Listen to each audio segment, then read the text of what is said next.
Hello everyone. Facebook বলো, Instagram বলো, সব জায়গাতেই এখন ভিশন বোর্ড কার কতটা কমপ্লিট হলো তা নিয়ে চলছে ট্রেন্ডিং ভিডিওস। তো আমার যদিও সেরকম কোনো ভিশন বোর্ড বলে কোনো ব্যাপার নেই, তাই ভাবলাম যে পুরানো একটা ভিডিও রয়েছে সেটাকে আমি আমার প্রোফাইলে শেয়ার করে রাখি, থেকে যাবে। আর যেহেতু 2024 অলমোস্ট অ্যাট দ্য এন্ড, 2025 শুরু হবে আর একদিন বাদেই, মানে আজকে 30 তারিখ, 31 তারিখ চলে গেলেই শুরু হয়ে যাবে নতুন বছর। তো সবাইকে অ্যাডভান্সে হ্যাপি নিউ ইয়ার। সবার আশা করি 2024টা যেমনই কাটুক তার চেয়ে খুব ভালো কাটবে 2025টা। আশার ওপরেই তো মানুষ বাঁচে, তাই না? আমরা আশা করেই থাকি যে হ্যাঁ, আমাদের এই বছরটা যেমনই কাটুক আগামী বছরটা ভালো কাটবে। তো 2024-এর একটা ছোট্ট ভিডিও তোমাদের সঙ্গে শেয়ার করছি। লাস্ট দিন আজকে বলতে পারো 2024-এ।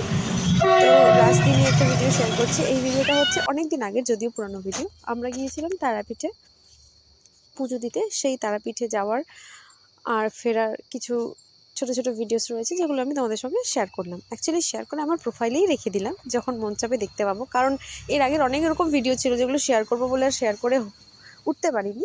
ওগুলো ডিলিট হয়ে গেছে। ওগুলো ডিলিট বলতে পার্মানেন্টলি ডিলিট, ওগুলোকে আর কখনোই পাবো না। তাই ভাবলাম এটা শেয়ার করেই রাখি। এই হচ্ছে আমাদের মা গঙ্গা, যার উপর দিয়ে আমরা যাচ্ছি, মানে ফারাক্কা। চারিদিকে শুধু জল আর জল, কোথায় শুরু কোথায় শেষ বোঝার আর উপায় নেই। আর জলের সঙ্গে রয়েছে মানে প্রত্যেকটা ব্যারেজের ফাঁকা দিয়ে, মানে নিচের দিকে তাকালে দেখা যাচ্ছে জুতো, এত অজস্র জুতো কোথা থেকে এসেছে ধারণা নেই আমার কোনো। হয়তো কোথাও বন্যা হয়েছে, কোনো জুতার শোরুম বা জুতার গোডাউন থেকে হয়তো ভেসে এসেছে। যাই হোক, তো এত জল এখানে। আমি তো জীবনে কোনোদিন সমুদ্র দেখিনি, এটা হাসার কি কোনো বিষয় নয়। তারপরেও বলছি যে আমি তো কোনোদিন সমুদ্র দেখিনি। আমার ফারাক্কা নদীর জল দেখে এত, মানে মা গঙ্গাকে দেখে আমার এত ভয় লেগেছে, সমুদ্র যদি দেখি হয়তো আমি অজ্ঞানী হয়ে যাব। বিশাল ভয় লাগে আমার জল, কারণ আমি সাঁতার কাটতে পারি না। তো আমরা তারাপীঠে পৌঁছে গেলাম, হোটেলের জন্য ওয়েট করছিলাম। সবাই হোটেলে খুঁজতে গেছিলো। সেদিন রেস্ট করার পরে আর রাতে কোনো ভিডিও করা হয়ে ওঠেনি, খুব টায়ার্ড ছিলাম। তো এই ভিডিওটা হচ্ছে পরের দিন, পুজো টুজো দেওয়া হয়ে গেছে। তারপরে সবাই গিয়েছিল জীবন্ত কুণ্ডে। মানে তারাপীঠে তো সবাই জানে, তোমরা সবাই জানো, সবাই গেছো মোটামুটি।